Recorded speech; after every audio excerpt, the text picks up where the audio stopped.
আসসালামু আলাইকুম। আজকে আমাদের টপিক সমাস। আজকে আমরা দুটি সমাস শিখব। উপমান কর্মধারয় সমাস এবং উপমিত কর্মধারয় সমাস। দেখা যাচ্ছে যে উপমান কর্মধারয় সমাস এবং উপমিত কর্মধারয় সমাস দুটি সমাস দিয়েই আসলে তুলনা বোঝানো হয়। কিন্তু তুলনা বোঝালে তখন সেই সমাসটা কোন সমাস হবে সেটা নিয়ে আমরা চিন্তায় পড়ে যাই। তাহলে উপমান কর্মধারয় সমাসে সবসময় একটি শব্দ বিশেষণ থাকবে। সমস্ত পদের একটা শব্দ বিশেষণ থাকবে। আর উপমিত কর্মধারয় সমাসে কোনো বিশেষণ থাকবে না। যেমন উপমান কর্মধারয় সমাসের দিকে তাকালে আমরা দেখি যে উদাহরণ আছে দুগ্ধ ধবল, মানে এর ব্যাস বাক্যটা দুগ্ধের ন্যায় ধবল। এখানে ধবল মানে সাদা, আর সাদা কি একটা রং বা এখানে গুণ প্রকাশ পেয়েছে। দুধটা আসলে কেমন সাদা রঙের, তার মানে কি একটা গুণ প্রকাশ পেয়েছে।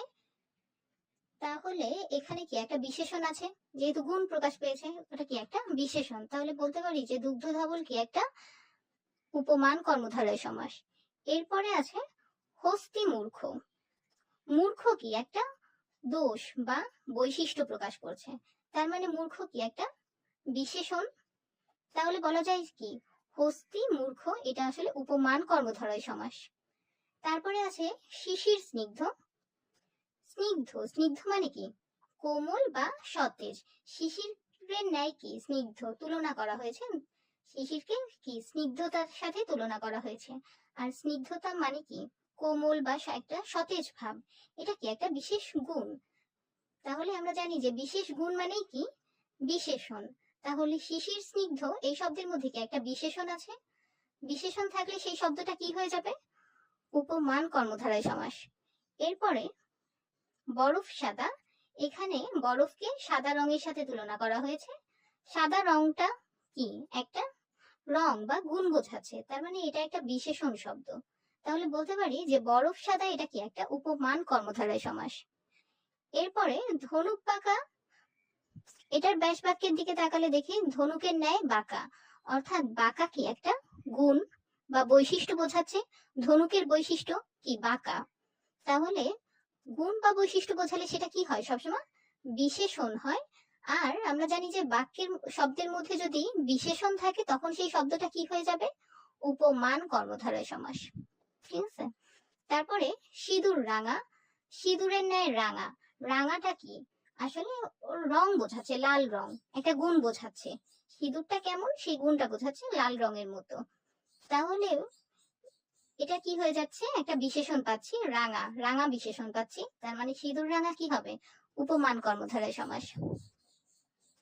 তারপরে উপমিত কর্মধারয় সমাসের দিকে তাকালে দেখি যে এখানে আমরা জানি যে কোনো বিশেষণ থাকবে না। এখন এর উদাহরণগুলো দেখলে আমরা দেখি যে কি আছে কর কোমল, মানে কর মানে কি বলুন তো, কর মানে হলো হাত, আর কমল মানে পদ্ম। হাত কি কোনো বিশেষণ না, এটা কি একটা বিশেষ্য।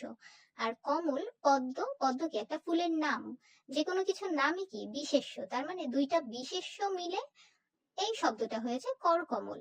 তার মানে এটা কি একটা উপমিত কর্মধারয় সমাস যেখানে কোনো বিশেষণ নেই। তারপরে চাঁদ বদন। চাঁদ মানে কি, চাঁদ মানে তো চাঁদ, আর বদন মানে মুখ। চাঁদ হচ্ছে মুখের মতো, বদন মানে মুখ, মুখ কি একটা অঙ্গের নাম, যে কোনো কিছুর নাম কি বিশেষ্য, তার মানে চাঁদ বদনটা কি হবে বিশেষ্যের সাথে বিশেষ্যের তুলনা হয়েছে, তার মানে এটা হবে উপমিত কর্মধারয় সমাস। তারপরে চাঁদ মুখ। মুখ চাঁদের ন্যায়। এখানে মুখ কি একটি অঙ্গের নাম, আবার সেই চাঁদ চাঁদের সাথে তুলনা করা হয়েছে। তাহলে দুটি বিশেষ্য পদের মিলিত হয়ে কি হয়েছে চাঁদ মুখ, তার মানে এটা কি হবে উপমিত কর্মধারয় সমাস। তারপরে চরণ পদ্ম। চরণ কি, চরণ মানে কি পা, পা কি একটি অঙ্গের নাম, আর পদ্ম একটি ফুলের নাম, তার মানে দুটি নামের সাথে তুলনা করা হয়েছে। দুটো পদই কি বিশেষ্য, চরণ আর পদ দুটো পদই বিশেষ্য, বিশেষ্যের সাথে বিশেষ্যের তুলনা করা হয়েছে, তার মানে এটি একটি উপমিত কর্মধারয় সমাস। তারপরে মুখ পদ্ম। মুখ পদ্মের ন্যায়। মুখ কি একটি অঙ্গ প্রত্যঙ্গের নাম, আর পদ্ম একটি ফুলের নাম। তাহলে একটি বিশেষ্য পদের সাথে অপর একটি বিশেষ্য পদের তুলনা করা হয়েছে, মুখ পদ্য তাহলে কি হলো? উপমিত কর্মধারয় সমাস। তারপরে চরণ কোমল। চরণ, চরণ মানে কি? পা, আর কমল মানে পদ্ম। তাহলে একটি অঙ্গের সাথে পদ্ম ফুলের তুলনা করা হয়েছে। এখানেও কি কোনো বিশেষণ নেই, তাহলে বিশেষণ না থাকলে সেটা কি হবে? উপমিত কর্মধারয় সমাস।